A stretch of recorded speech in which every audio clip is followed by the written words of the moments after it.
I welcome you to the celebration of the fifth Sunday of Lent. Next week will be Palm Sunday already. I find it just amazing how fast this Lent has gone. And you'll notice that liturgically things are going to start to change. You might think to yourself, what's different in here than before? We've shrouded the statues, and the candles that are burning are kind of the last candles. When those are done, all of Holy Week, there'll be no candles. And it's in no way to diminish our love of the Blessed Mother or St. Joseph or Sacred Heart of Jesus, but the Church does this purposefully, and the reason that we do is that it forces our eyes to look to the cross.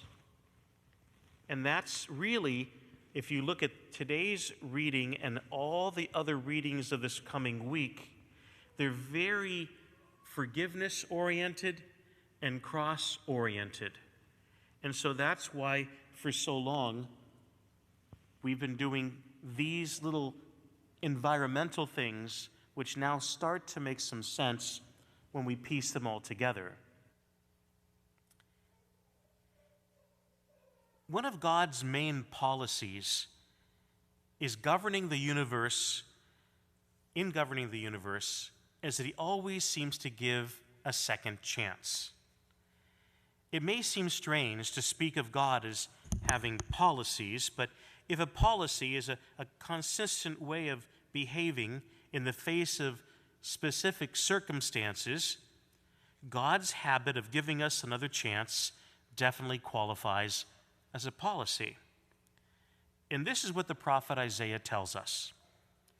He says, through him, God explains, remember not the events of the past. See, I'm doing something new. God is inviting his people to look to the future with hope. At the time Isaiah is writing, the people of Israel were living in exile as second-class citizens in Babylon. They had been unfaithful to God, and as a result, Jerusalem has long ago been conquered, and its inhabitants were scattered and enslaved. Naturally speaking, there was little room for hope. But in the midst of that situation, God reminded them that he has done wonders for his people in the past, and now he promises to do the same again. It's God's policy to give his people another chance and to bring them back from exile, even though they don't really deserve it. Jesus follows the same policy with the adulterous woman. Notice that he does not ignore nor excuse her sin.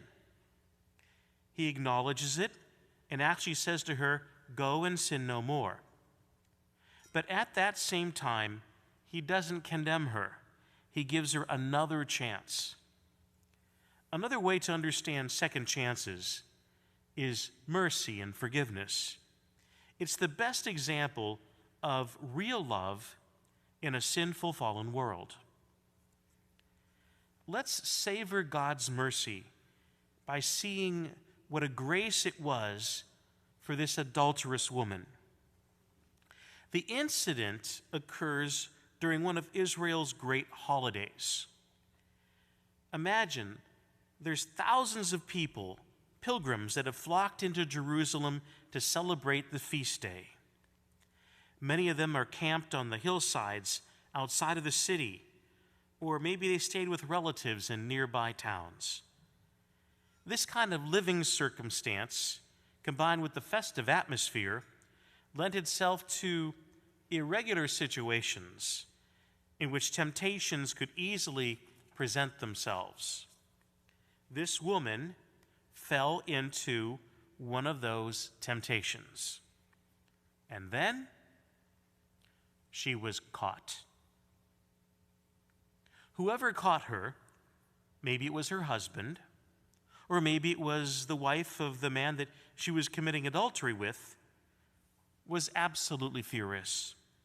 They turned her into the Pharisees, who are Israel's legal and moral authorities, known for their strict adherence to the law. Imagine how she felt as she was dragged off to be tried by this strict court for a crime for which she had absolutely no defense for. She was guilty as charged. Have you ever been caught in the midst of a crime or even a little circumstance that you knew was wrong to do? Let me share you a story about myself. In July of the year 2000, I was assigned to be the vocation director for the Diocese of Erie. This assignment freed me up to help me to preach on vocations as often as I could, and on weekends perhaps to fill in for a priest if he got sick. Christmas Eve of 2000, I was called on the telephone by Bishop Troutman, and he said, hey, the priest, I think in Coudersport, if I remember correctly, had fallen ill, and he says, can you do Christmas Eve Mass for those people? I'm covered for Christmas Day, but I can't cover Christmas Eve. Would you do that? And I said, sure, Bishop, I'll do that. So it's about maybe 1:30 in the afternoon. I packed my overnight bag, and I went eastbound on 90, and then I caught the Southern Tier Expressway that goes right along the bottom border of New York State, making my way east to go to Coudersport. And my particular tradition is I don't play Christmas music until Christmas, and then I enjoy Christmas music for the next week or two. That's just what I do. So I'm playing Christmas music on Christmas Eve, and I'm singing along, and I'm having a grand old time going across the interstate. It was a great moment. And suddenly I looked up, and I saw a police car follow me very closely with its lights on, and the Oh, brother. So I pulled over, and I had about a 5-minute wait in my car. He walked over to my window. I rolled down the window, and the officer asked, do you know why I pulled you over? I assumed I was speeding. I replied, I think I was maybe going a bit too fast. He goes, Father, you were going 85 in a 75-mile-an-hour zone. I asked him, and then he asked, Father, where are you going? Well, I was wearing my Roman collar, and I said, well, I'm helping out at a parish. The pastor fell ill. The bishop sent me there to do the evening mass. He says, hold on a minute. He went back to his squad car.